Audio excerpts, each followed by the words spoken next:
Dear students, हमारी आज की वीडियो में हम डिस्कस करेंगे कंपाउंड माइक्रोस्कोप बेटा। और कंपाउंड माइक्रोस्कोप लगभग हर बच्चे ने यूज़ किया होता है during the practicals of biology. छोटी क्लासेस में भी बायोलॉजी लैब में ले जाके उनको माइक्रोस्कोप यूज़ करना सिखाया जाता है। तो most of the students are aware what is compound microscope, how it is used। जरा ध्यान से देखें बेटा, थोड़ा सा इसका जो रे डायग्राम है उस पर आपने ज़्यादा फोकस करना है। ठीक है, दोबारा रिपीट कर रहा हूँ, इसके रे डायग्राम पे थोड़ा सा ज़्यादा फोकस करना है और जो एंगुलर मैग्नीफिकेशन का फाइनल रिजल्ट आने वाला है उसकी डिफरेंट फॉर्म्स पे भी ध्यान रखना है। सो मैं स्टार्ट कर रहा हूँ। कंपाउंड माइक्रोस्कोप क्या होता है बेटा? It is an optical instrument used for observing highly magnified images of tiny objects. क्योंकि लैब में हमें क्या देखना होता है? हमें सेल्स देखनी होती है। ठीक है, तो उनके लिए हमें क्या यूज़ करना पड़ता है? We have to use microscope. Clear? वो टाइनी ऑब्जेक्ट्स जो होते हैं उनकी इमेजेस को मैग्नीफाई करके दिखाने में हमें हेल्प करता है। और जब मैग्नीफाइड हो जाएंगी इमेज तो that can be seen easily. ये चीज़ ध्यान रखनी है आपने। सो अब अगर इसकी बात करें कंस्ट्रक्शन की, सो बेटा जी अगर कंस्ट्रक्शन को देखें तो it consist of two convex lenses and objective lens.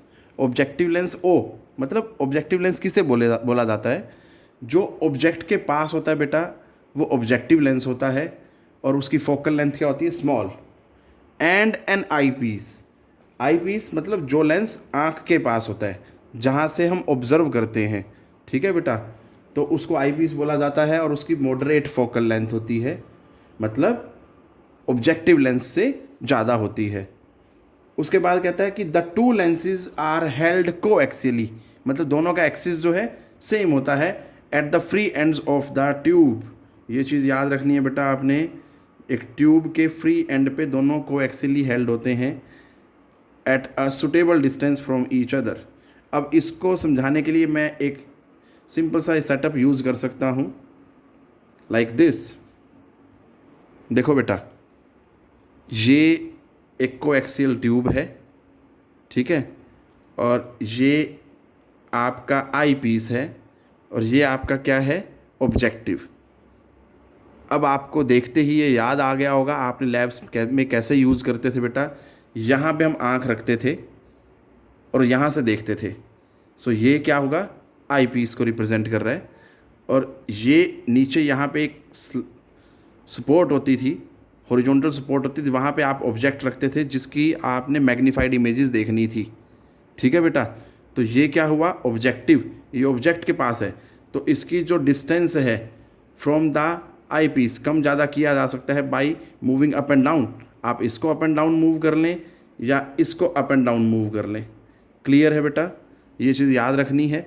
अब मुझे लगता है कि आप सभी को क्लियर हो जाएगा कि कैसे ये काम करता है बेटा। अब हम चलते हैं इसके रे डायग्राम की तरफ।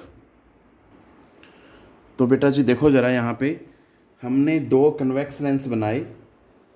ये ऑब्जेक्टिव लेंस है, मतलब ये ऑब्जेक्ट की तरफ होगा, और ये आई लेंस है, ये आँख की तरफ होगा। ठीक है बेटा, तो अब होता क्या है, यहाँ मैंने ऑब्जेक्ट बनाया बेटा। अगर आप यहाँ से देखें तो ये हमने ऑब्जेक्ट की पोजीशन बनाई, दैट इज़ ए बी। तो बेटा ज़रा ध्यान दें, फर्स्ट रे हमें ऑप्टिकल सेंटर से पास करानी है। ठीक है, और स्ट्रेट वे हमें ये भी पता है कि कोई रे ऑप्टिकल सेंटर से जाती है तो वो विदाउट डेविएशन स्ट्रेट वे निकल जाती है और यहाँ जाके मिलानी है बेटा। ठीक है, डायग्राम को ध्यान से देखना बेटा, नहीं तो बनेगा नहीं। ये चीज़ मैं पहले ही बता दूँ, आपको बहुत ज़्यादा प्रैक्टिस करनी पड़ेगी। इस चीज़ के लिए आपको बहुत ज़्यादा प्रैक्टिस करनी पड़ेगी। दूसरी रे जो है बेटा पैरेलल टू प्रिंसिपल एक्सिस। ठीक है, अब जब कोई ray parallel to principal axis होती है तो आफ्टर रिफ्रैक्शन वो जो है फोकल पॉइंट से पास करती है। अब यहाँ पे ध्यान क्या देना है, ये ऑब्जेक्टिव लेंस है बेटा, कन्वेक्स लेंस है, कन्वेक्स लेंस की फोकल लेंथ पॉजिटिव होती है, तो एफ नॉट मतलब एफ नॉट इधर कहीं भी होगा, ठीक है, ऐसे ही वो इधर भी होगा कहीं ना कहीं। बट हमें यहाँ पे ध्यान देना है कि जहाँ भी जिस पॉइंट से पास होगा वो, उसको हमने इंडिकेट नहीं करना एफ नोट से, ठीक है। वो एफ नोट उतनी डिस्टेंस पे आप इधर इंडिकेट कर लें, कोई इश्यू नहीं है, क्लियर है, क्योंकि उसका यहाँ पे कोई रोल नहीं है। हमें क्या करना है, अब यहाँ से जो रे जाएगी, जो पैरेलल आ रही है आफ्टर रिफ्रैक्शन, जो है यहाँ से कट करते यहाँ पहुँचेगी वो। जैसे इस रे को स्ट्रेट वे इस पॉइंट यहाँ तक लेके आए थे आप, half of the eye lens, बिल्कुल ऐसे यहाँ से इसको कट करते हुए यहाँ पे लेके आएंगे। तो देखो बेटा, तो बेटा जी इस पॉइंट पे दोनों रेज कन्वर्ज कर गई आके, ठीक है, मिल गई। तो ये क्या हुआ, इमेज पॉइंट, याद रखना है आपने। अब अगर ये इमेज पॉइंट हुआ तो इसको अगर हम मिला दें यहाँ से, तो बेटा जी ये क्या हो गया, इमेज का डिस्टेंस हो गया, क्लियर। ध्यान से देखें ज़रा इसको, ये क्या है, इमेज डिस्टेंस, और उसको मैं इंडिकेट कर सकता हूँ ए डैश बी डैश से, क्लियर। अब चलते हैं आगे। अगर मैं सिर्फ इसकी बात करूँ तो बेटा इस लेंस के लिए ये ऑब्जेक्ट है और ये क्या है, इमेज, क्लियर। और ये जो बन रही है रियल एंड इन्वर्टेड इमेज बन रही है, इसके रिस्पेक्ट में ये क्या है, रियल एंड इन्वर्टेड इमेज। अब ये जो इमेज बनी है ये इस लेंस के लिए ऑब्जेक्ट का काम करेगी बेटा, ठीक है, इस लेंस के लिए क्या करेगी, ऑब्जेक्ट का काम करेगी। और जो फाइनल इमेज है that will be formed at least distance of distinct vision, ये चीज़ ध्यान देनी है आपने। तो देखो अब आगे का पार्ट जो है ध्यान से समझना है आपने, कैसे होगा ये सब। तो बेटा देखो ज़रा, क्योंकि जो फाइनल इमेज है वो list distance of distinct vision पे बनेगी, तो बेटा वो ये रहा, ठीक है। अभी इसके चक्कर में नहीं पड़ना, आपने बस थोड़ा सा इमेजिन करना है कि भैया इसको आगे बढ़ाएंगे तो इमेज यहाँ कहाँ बनेगी, ठीक है बेटा। अब करना क्या है, आपने ये पॉइंट मार्क कर लेना है यहाँ से यहाँ तक, क्लियर। ये जो दो रेज थी ना बेटा, इनको यहाँ कन्वर्ज कराना है। सबसे पहले ये चीज़ ध्यान देनी है, इस पॉइंट पे कन्वर्ज कराना है। लो जी, एक ये हो गया और दूसरी को यहाँ पे, लो जी, ठीक है। अब इन्हीं को ऐसे पीछे के पीछे बढ़ा देना है, दैट इज़ लाइक दिस, ठीक है बेटा, क्लियर है। आप इसको चाहें तो डार्क ले सकते हैं, कोई दिक्कत नहीं है। और यहाँ पे क्या है बेटा, हमारी आई है, क्लियर, बस ये बात ध्यान देनी है। अब ये दो रेज हो गई जो आँख में एंटर कर रही हैं, तभी तो इमेज बनेगी रेटिना पे, ठीक है बेटा, ये चीज़ ध्यान देनी है आपने। अब आगे क्या करेंगे हम, ये मुझे पता लग गया कि यहाँ से यहाँ तक की जो है वो फाइनल इमेज की हाइट है, क्लियर। और ये जो है list distance of distinct vision पे बन रहा है बेटा। तीसरी जो रे है, जो सबसे मेन चीज़ ध्यान देनी है आपने, उसको हमें क्या करना है, इस पॉइंट से पास कराते यहाँ से ले जाना है, बस ये चीज़ ध्यान रखें आप, ठीक है। इसको हमेशा मूव ही इस तरह से कराना है बेटा। तो देखो अब अगर मैं इस तरह से चलता हूँ तो बेटा जी प्रॉब्लम क्या आती है मेरे सामने, मैंने प्रॉब्लम डिस्कस करने के लिए ही ऐसा किया कि बच्चा हर तरह से करेगा। पहला तरीका ये है, यहाँ डॉट लगाया, इन दोनों रेज को यहाँ पे मिलाया और वापस कन्वर्ट ले गए आई तक, ठीक है बेटा, बढ़ा के इधर, और तीसरी रे को ऐसे। अब प्रॉब्लम कहाँ आने वाली है, अगर मैं यहाँ से इस तरफ जाता हूँ तो बेटा ये पॉइंट यहाँ तक ठीक है, बट अगर इसी को आगे बढ़ाता हूँ तो ये C2 से तो नहीं जाता, प्रॉब्लम हो गई है तो हमारे लिए।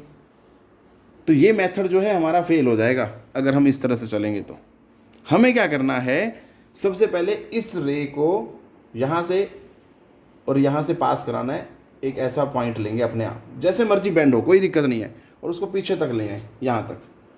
फिर उसके बाद इन दोनों के लिए काम शुरू करें, then it will be very fine image in very first time.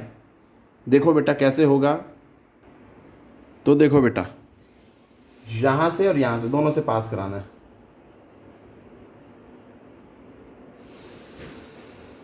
इसको पीछे ले गए, इसको आगे बढ़ा दिया, स्ट्रेट लाइन लेनी है, ठीक है।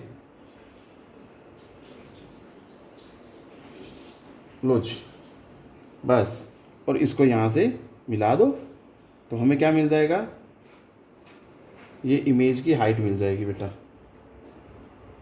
लो जी, क्लियर है। अब कुछ मुश्किल नहीं है, अब तो बस आपने क्या करना है, इसको इससे मिलाना है, ये ऐसे इसको इससे मिलाना है। लो जी, ये हमारे पास क्या आ गया, पॉइंट। इसको पीछे बढ़ा दो, यहाँ पे आई। लो जी, बन गया ना, बहुत इजी है। थोड़ा सा इसको ट्रेंड इसी तरह से रखना है बेटा, ऐसे। क्लियर है, ये थोड़ा सा आपने ध्यान देना है, ये स्ट्रेट लाइन होनी चाहिए। फर्स्ट टाइम में आपसे भी नहीं बनेगी, प्रैक्टिस आपने रखनी है बेटा। थोड़ा सा बार बार बना के देखेंगे इसको तो it will be easy for you. इस तरह से बनेगा बेटा ये। This is the final image. But याद रखना, मैं बार बार बोल रहा हूँ, पहले आपने इन 2 पॉइंट से पास करनी है रे, ठीक है। ये आ गया जी। अब हमें क्या करना है, ये जो इमेज आई फाइनल, इसकी नेमिंग करनी है बेटा। तो ये अगर a डैश b डैश था, ये ऑब्जेक्ट का काम कर रहा था इसके लिए, so this will be working as image, और इसको हमने बोल दिया b डबल डैश। यहाँ लिख रहा हूँ बेटा इसका नाम, ठीक है। क्लियर है। अब चलते हैं हम हमारे नेक्स्ट पार्ट पे। ये हमारा सारा हो गया बेटा, ठीक है। अब हमें बात करनी है एंगुलर मैग्नीफिकेशन की, जिसको मैग्नीफाइंग पावर भी बोलते हैं, ऑफ ए कंपाउंड माइक्रोस्कोप। क्या होता है उसकी डेफिनेशन के अकॉर्डिंग फिर देखते हैं बेटा आगे कैसे सोल्व होगा वो। तो बेटा देखें ज़रा, एंगुलर मैग्नीफिकेशन का सिंबल होता है m, या मैग्नीफाइंग पावर जिसे बोला जाता है। अब अगर इसकी डेफिनेशन को देखें, angular magnification of A compound microscope is defined as the ratio of the angle subtended at the final image at the eye by the final image। देखो फाइनल इमेज रही ये एट द आई। अब आप सोचेंगे आई यहाँ बना रखी है, एंगल यहाँ ले रहे हैं, बेटा ये बहुत क्लोज है आई लेंस के, आँख, इसलिए हम ये बोलते हैं कि जो एंगल यहाँ बनता है वही एंगल जो है that is formed at the I, that is very close. आप आई यहाँ बना लें या पूरा ऐसे बना लें, both are the same thing, ठीक है बेटा, कोई कन्फ्यूज़न नहीं होना चाहिए इस चीज़ को लेके। सो फाइनल इमेज जो है आई पे ये एंगल बना रही है, ठीक है। इसको मैं बेटा बना देता हूँ, दैट इज़ बीटा, इसी को बोल देते हैं हम बीटा एंगल है ये। लो जी, to the angle subtended at the eye, again angle subtended at the eye by the object. Object तो ये रहा, अब ये यहाँ पे पड़ा है, ये आई पे कैसे लेंस एंगल बनाएगा। तो बेटा जरा ध्यान से इसको समझें, आगे की इसकी जो डेफिनेशन है वो क्या कहता है, when both the final image and the object are situated at the least distance of distinct vision. क्या मतलब, ये बेटा फाइनल जो इमेज है वो तो already least distance of distinct vision पे है, बट ये जो ऑब्जेक्ट है वो यहाँ पे पड़ा है। तो मुझे क्या करना पड़ेगा, इसको आगे लेके आना पड़ेगा, और ये इसकी पोजीशन हुई, तो इसको नाम दिया हमने A1, ठीक है बेटा, A1 B double dash. Clear है।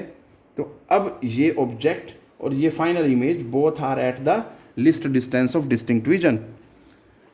अब फाइनल इमेज तो ये एंगल बना रही है आई पे, और ये ऑब्जेक्ट क्या एंगल बनाएगा आई पे, यहाँ पे इस पॉइंट पे देखो।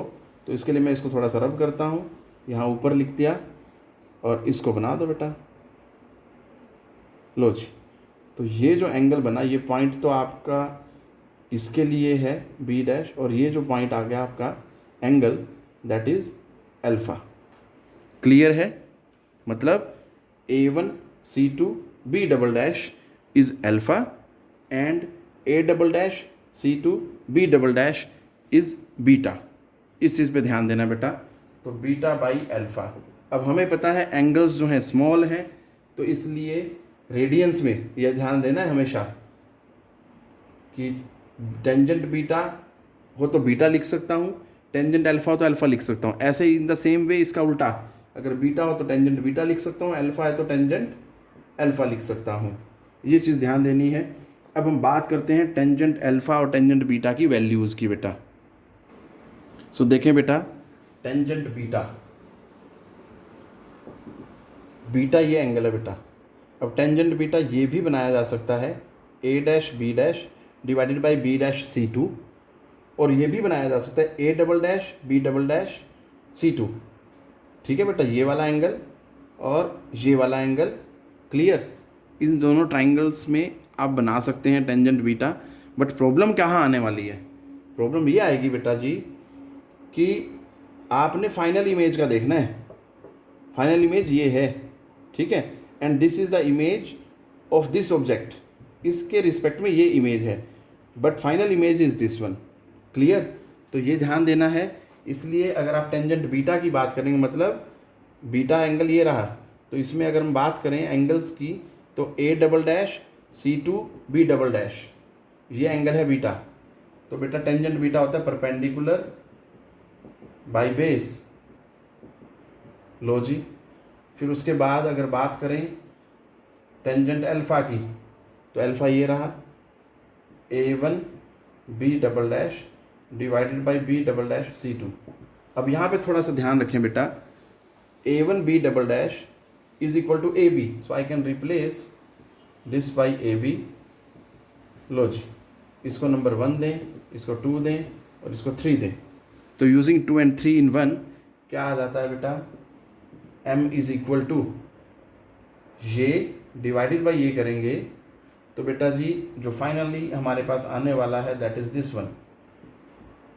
ठीक है, हमने क्या करना है यहाँ पे, अब ए बी से मल्टीप्लाई और ए बी से डिवाइड कर देना है और टर्म्स को एडजस्ट कर देना है बेटा। ठीक है, टर्म्स को एडजस्ट करने का मतलब क्या है, यहाँ पे अगर आप ध्यान से देखें तो m is equal to A double dash B double dash divided by A B. यहाँ पे थोड़ा ध्यान दें बेटा, देखो 2 और 3 को जब हम यूज़ करेंगे ना तो ये हमारे पास आने वाला है, मैं बेटा थोड़ा सा यहाँ गलत बोल गया हूँ, आपने मल्टीप्लाई करना है ए डैश बी डैश से और उसी से क्या करना है, डिवाइड करना है बेटा। ठीक है, अब टर्म्स को एडजस्ट करेंगे तो एक बार ए डैश बी डैश को यहाँ वाले को इसके नीचे रखेंगे into A dash B dash divided by A B. अब जरा यहाँ से आगे देखें बेटा होता क्या है, आगे कैसे चलेंगे, थोड़ा सा ध्यान दें। अगर आप यहाँ पे फोकस करें इस पार्ट पे तो A double dash B double dash ये इमेज है आई लेंस के लिए। ठीक है, इमेज की हाइट है, और ए डैश बी डैश जो है that is object for eye lens. मतलब जरा ध्यान से देखें, height of image to the height of object, और ये तो क्या होता है बेटा, मैग्निफिकेशन होता है। ठीक है, आई लेंस के केस में, बट ये किसके लिए है, यहाँ पे आई लेंस है तो this is the magnification of eye lens, ये ध्यान देना है, या eyepiece. So I can write this as magnification of eyepiece, M E लिखूंगा मैं इसको। और अब अगर इस पार्ट पे फोकस करें तो ए डैश बी डैश पे, तो बेटा जी ए डैश बी डैश जो है this one image for this object, और ये ऑब्जेक्टिव लेंस के लिए बना रहा है। तो size of image to the size of object, तो ये भी अगेन क्या हुआ, मैग्निफिकेशन हुआ, बट ये मैग्निफिकेशन किसकी हुई बेटा, ऑब्जेक्टिव लेंस की। सो फाइनली जो हमारे पास m है वो क्या आया, magnifying power, that is, so वो आ गया बेटा जी m is equal to M E into M naught. इसको नंबर अगर देते हैं 5 तो जरा पहले इस पे ध्यान दौड़ाओ। अब M E magnification of eyepiece, अगर आप सिंपल माइक्रोस्कोप की फाइनल रिजल्ट को देखें तो वहाँ पे एक ही लेंस होता था और वो आँख के पास होता था हमारी बेटा। ठीक है, और वहाँ पे हम फॉर्मूला पढ़ते थे, m जो था 1 + d/f होता था बेटा। एक्चुअली वो आँख के पास लेंस होता था, तो उसको हम क्या बोलेंगे, मैग्निफिकेशन या magnifying power of eyepiece. या यहाँ पे आई पीस है बट वहाँ पे हम उसको एम ई नहीं लिखते थे। ज़रा ध्यान से सोचेंगे, अगर आप वीडियो देखेंगे सिंपल माइक्रोस्कोप की तो वहाँ पे हम फाइनली मैग्नीफाइंग पावर की बात करते थे या एंगुलर मैग्नीफिकेशन की, वहाँ पे हम ये नहीं लिखते थे। That is this clear. But यहाँ पे क्योंकि दो दो लेंसेज हैं, हमें डिफ्रेंशिएट करना है, तो ये आई पीस के लिए मैग्नीफाइंग पावर है बेटा, तो उसको मैंने रिप्लेस किया एम ई और यहाँ पे एफ ई। क्यों ऐसा है? क्योंकि बेटा दो दो लेंस है तो फोकल लेंथ भी दोनों की अलग अलग होगी ना, तो ये तो एज इट इज़ यहाँ यूज़ हो जाएगा। अब बात करते हैं इसकी एम नोट की, ठीक है जी। अब एम नोट जो है मतलब मैग्नीफिकेशन ऑफ ऑब्जेक्टिव लेंस, जो भी आएगा वो यहाँ यूज़ कर लेंगे और फाइनल सॉल्यूशन आ जाएगा हमारे पास। तो इसमें बेटा क्या ध्यान देना है, मैग्नीफिकेशन आपने पढ़ा होगा 10th क्लास तक भी, उसको दो दो तरह से डिफाइन किया जा सकता है। एक तो इन टर्म्स ऑफ हाइट और दूसरा इन टर्म्स ऑफ डिस्टेंस बेटा। तो इन टर्म्स ऑफ डिस्टेंस अगर मैं इसको लिखूं तो ये क्या बन जाएगा बेटा, इसका देखो यहाँ से यहाँ का डिस्टेंस, क्योंकि ऑब्जेक्टिव के लिए निकालना है, तो this is the image distance जिसको हम वी नोट लिखते हैं, और यहाँ से यहाँ जो that is the object distance बेटा, ठीक है। क्योंकि ऑब्जेक्ट डिस्टेंस लेफ्ट में है तो वो क्या होगा, माइनस होगा, और ये इमेज डिस्टेंस यहाँ से यहाँ राइट में तो ये पॉजिटिव होगा। So V naught by minus U naught. Clear, ये ध्यान देना है। बट एक चीज़ और क्लियर कर दूँ मैं यहाँ पे आपको, जब आप ये यूज़ करेंगे तो आपने माइनस यू नोट नहीं लेना, ठीक है बेटा, ये चीज़ ध्यान देनी है, क्योंकि ये मैग्नीफाइंग का काम करता है। और मैग्नीफिकेशन में आपको ये देखना है कि जो फाइनल इमेज है, देखो यहाँ पे अगर आप, ठीक है, ये मैग्नीफाइड इमेज है, तो मुझे देखना है कि इन टर्म्स ऑफ मैग्नीफिकेशन कि कितना टाइम्स वो मल्टीप्लाई कर देता है साइज ऑफ ऑब्जेक्ट को, ठीक है जी। तो ये चीज़ ध्यान देनी है, इमेज जो है वो कितना टाइम्स साइज ऑफ ऑब्जेक्ट हो जाता है, वो हमें चीज़ देखनी होती है। उस चीज़ पे फोकस करते हुए हमें इसको क्या लेना होता है, positive. So I can write it like this, ठीक है। So using 7 and 6 in 5, m is equal to क्या आ जाता है बेटा, v naught by U naught into 1 plus D by F E. This is the final result for angular magnification और magnifying power. बेटा ध्यान से करना इसको, प्रैक्टिस बार बार। मैंने जैसा कि आपको बताया है, दोनों तरीके से बताया था, और बताया था कि पहले वाला तरीका गलत हो जाएगा इमेज फॉर्मेशन का।